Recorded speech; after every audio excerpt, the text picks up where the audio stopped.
السلام عليكم ورحمة الله وبركاته. فيديو جديد وهنشتغل مع بعض ان شاء الله بورتفيه بغرزة سهلة وبسيطة جدا. استعمل خيط المكرمية القطن، وهشتغل خيط المكرمية القطن بإبرة مقاس 4. ممكن تشتغلي البورتفيه ده بأي خيوط متوفرة عندك، مكرمية مصري أو سلسلة أو مكرمية قطن. كمان ممكن تشتغليها بالخيوط القطن بتاعة اللبس زي الكوتون جولد على فتلتين أو الكوتون جولد بلس. اول حاجة هنبدأ بعقدة البداية، لكن قبل ما نشتغلها هنسيب جزء الخيط ده في حدود 30 او 35 سنتي، وهنعمل عقدة البداية. احنا هنبدأ البورتفيه بغرزة الحشو المزدوجة. الغرزة ليها شرح بالتفصيل على القناة، هحط لكم اللينك في صندوق الوصف، وكمان هتلاقوه في اول تعليق على الفيديو.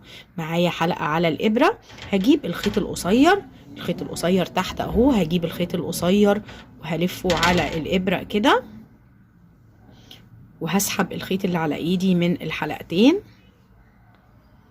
افضل بداية ممكن تبدأي بيها علشان الفراغات اللي في القاعدة ما تكونش موجودة. معايا الخيط القصير زي ما هو، والحلقة اللي على الابرة هلفها مرة تانية. كونت حلقتين، هطلع من الاتنين مرة واحدة. مرة كمان هلف الخيط القصير، بصوا انا بسنده بايدي من تحت كده، شايفين؟ وبطلع من الحلقتين اللي على الابرة، بكون حلقة واحدة، برجع الف الخيط مرة تانية وبطلع من الحلقتين اللي على الابرة. انا هبدأ البورتفيه ب 22 غرزة حشو مزدوجة. اشتغلت 22 غرزة حشو مزدوجة، ده شكلها من قريب. اخر غرزة هاخد بعديها سلسلة ارتفاع غرزة الحشو. بصوا الخيط بتاعي طالع منين. هاجي على اول غرزة، هدخل تحت حرف الفي تحت الحلقتين، هي دي اول غرزة، وهاخد معايا خيط البداية تحت الخيط بتاعي او تحت الغرز وانا شغالة. هسحب الخيط وهاخد غرزة حشو بعد الارتفاع. دي اول غرزة، وده المكان اللي انا هشتغل فيه التزايد بتاعي. هدخل في نفس المكان وهاخد غرزة كمان، لان ده مكان التزايد اللي انا هعمل فيه 4 غرز في نفس المكان. كده غرزتين في اول غرزة بعد الارتفاع.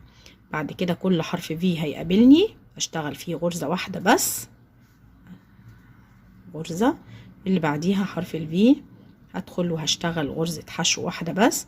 هكمل السطر كله لنهايته بغرزة الحشو، وهرجع لكم عند اخر غرزة علشان نشتغل التزايد مع بعض. وصلت لنهاية السطر، دي اخر غرزة.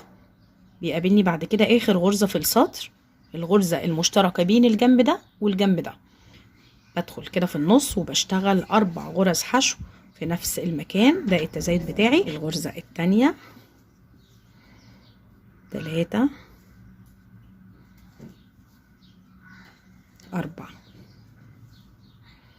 4 غرز حشو في نفس الغرزة. الشكل بدأ يلف معايا على الجنب التاني. هكمل شغل على حرف الفي. بصوا دي الميزة بتاعت غرزة الحشو المزدوجة، ان بيكون ليها حرف في من الجنبين، ممكن تشتغلي عليهم بالشكل ده.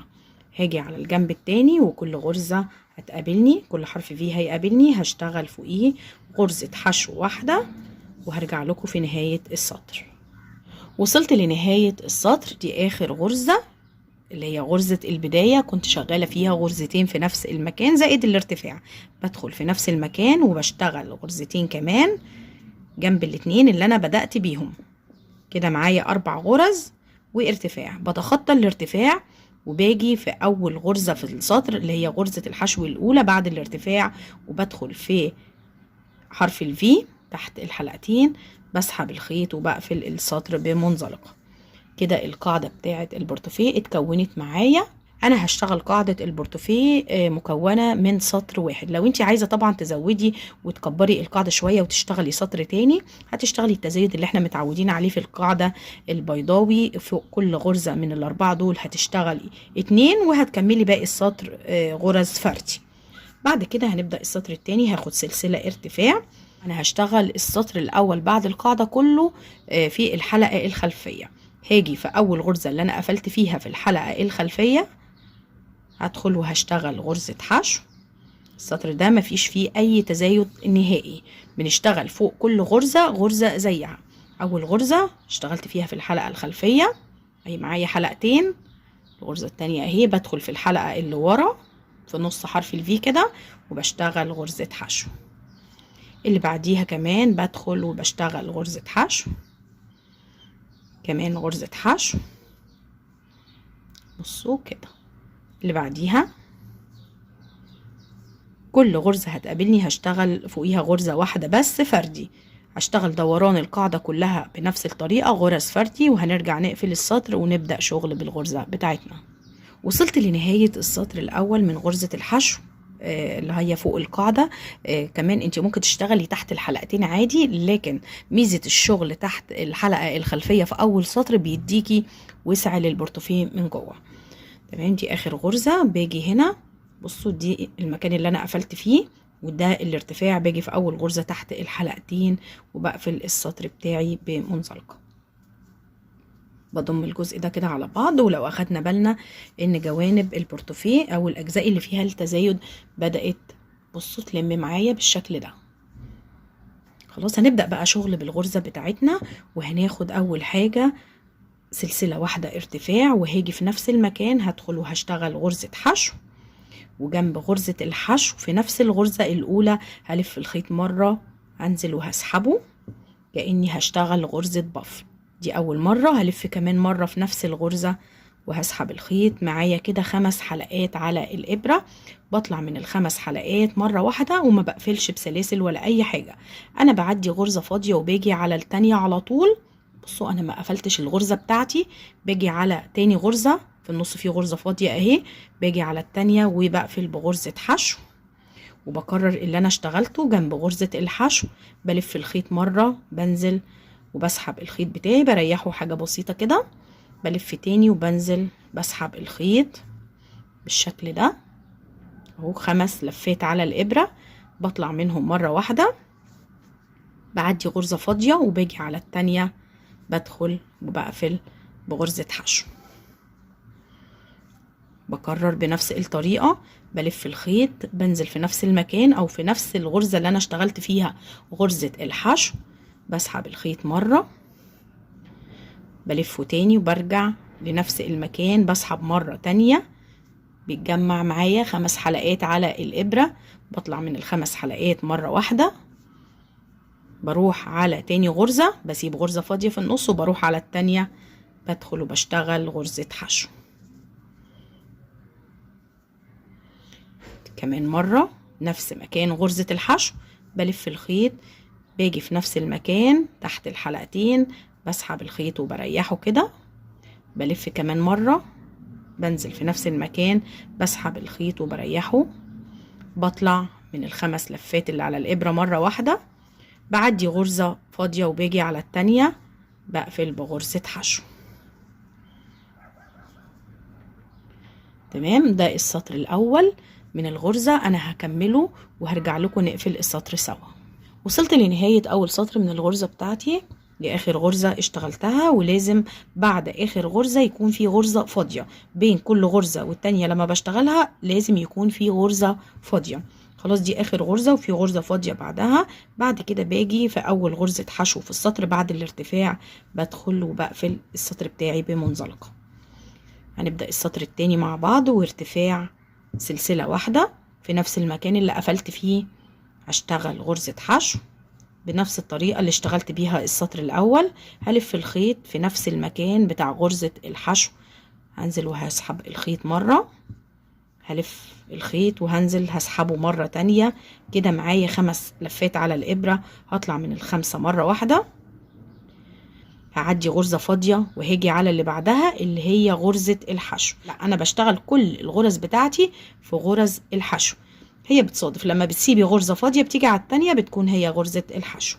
بشتغل فوقيها غرزة حشو، بلف الخيط بسحبه مرة، بلفه تاني بسحبه مرة تانية أو 5 لفات، بطلع منهم بسيب غرزة فاضية وباجي على اللي بعدها غرزة حشو اهي، بنزل وبشتغل غرزة حشو، وبنفس الطريقة بلف الخيط بسحب مرة، بلفه وبسحب التانية 5 لفات، بطلع منهم مرة واحدة، بعدي غرزة وباجي على التانية بشتغل غرزة حشو. ده السطر التاني اشتغلته بنفس الطريقة. هخلص وهقفله في اول غرزة حشو في السطر، هقفله بمنزلقة وهرتفع سلسلة، وفي نفس المكان هشتغل غرزة حشو وهسحب الخيط مرتين، وهطلع من ال5 لفات اللي على الإبرة مرة واحدة، وده هيكون السطر الثالث، وهكذا لحد ما توصلي بارتفاع البورتوفيه للمقاس المناسب ليكي. انا هكمل شغل وهنرجع نشوف اشتغلنا كام سطر. وصلت طول البورتوفيه ل 12 سنتي، اشتغلت 10 سطور من الغرزة بتاعتنا وسطر القاعدة والسطر الحشو اللي فوق القاعدة، يعني اجمالي عدد السطور بداية من سطر القاعدة لحد اخر سطر اشتغلت 12 سطر. الارتفاع بتاعي 12 سنتي بالظبط. خلاص كده خلص. طبعا لو انت عايزة تطوليه عن كده اختاري المقاس المناسب ليكي. دي اخر حاجة، اخر غرزة اهي. هاجي هنا في اول غرزة حشو في السطر وهقفل بمنزلقة. انا قفلت ومعايا حلقة على الابرة، هاجي في الحلقة اللي جنبها او في الغرزة اللي جنبها هسحب وهطلع منزلقة اهو. علمي اول غرزة علشان تكوني عارفة السطر هيتقفل فين. تمام، كل غرزة هتقابلني هشتغل فوقيها غرزة منزلقة دوران البورتوفيه كله، وهرجع اقفل معاكم سطر المنزلقة. اشتغلت على اخر سطر بغرزة المنزلقة كله، ريحت ايدي شوية علشان الفتحة بتاعت البورتوفيه ما تلمش معايا. بصوا زي ما هي، لكن دعمتها شوية وخليتها اعرض من الاول علشان لما اجي اركب البطانة والسوستة يكون الجزء ده متماسك. سطر المنزلقة بيخلي كمان الشكل احسن من ان انت تسيبي اخر سطر كده بالغرز بتاعته. خلاص انا هفصل على مسافة 15 او 20 سنتي كده علشان اعرف انضف الخيط بتاعي. معايا ابرة التنظيف البلاستيك اهي، يفضل ان هي تكون بلاستيك علشان تمشي معاكي بين الغرز بسهولة، لكن لو معدن، المعدن دي لللبس بيكون احسن علشان ممكن تدخلي في نص الفتلة عادي مفيش مشكلة، لكن هنا لو دخلتي في نص الفتلة سميكة شوية هتيجي تسحبي مش هتلاقيها بتمشي معاكي. خلاص دي اخر غرزة اهي. هنسحب الخيط كله اللي انا فصلته، انا سايبه غرزه في النص من غير ما اشتغل فيها المنزلقه. ده مكان قفله السطر. بصوا الجزء ده جاي بميله كده ماشي مع السطور بتاعتي، شكله مش وحش. وده الجنب التاني. انا سحبت الخيط، غرزه في النص فاضيه ما اشتغلتش فيها منزلقه، واول غرزه اللي فيها العلامه شيل العلامه بتاعتي. خلاص انا سحبت الخيط من اخر غرزه اهو. باجي في اول غرزه اشتغلتها بدخل تحت الحلقتين او تحت حرف الفي كده، بسحب الخيط لجوه وبشده، برجع بعد كده اخر غرزه اشتغلتها بدخل في النص بالظبط في نص حرف الفي بالظبط مكان ما انا طالعه بالخيط بتاعي، برجع تاني وبدخل في نفس المكان وبعدي من تحت غرزه الحشو كمان لو تعرفي تدخلي تحت الحلقه الثالثه زي ما انا دخلت كده. موضوع سهل في الخيط ده، الموضوع سهل جدا. او دخلت في نص الضلعين بتوع اخر غرزه منزلقه وعديت من تحت غرزه الحشو وطلعت من تحت الحلقه الثالثه اللي في ظهر غرزه الحشو لداخل البورتوفيه عشان القفله بتاعتي تكون مظبوطه واخر سطر يكون شكله كويس والغرزه كمان يكون شبه باقي الغرز في السطر. باجي من جوه خلاص الخيط معايا في الابره لسه، بتنضفي بقى امشي تحت كذا غرزه ونضفي الخيوط بتاعتك وامنيها علشان ما تسحبش منك. بعد كده نضفي بقى الخيط وافصليه اهو.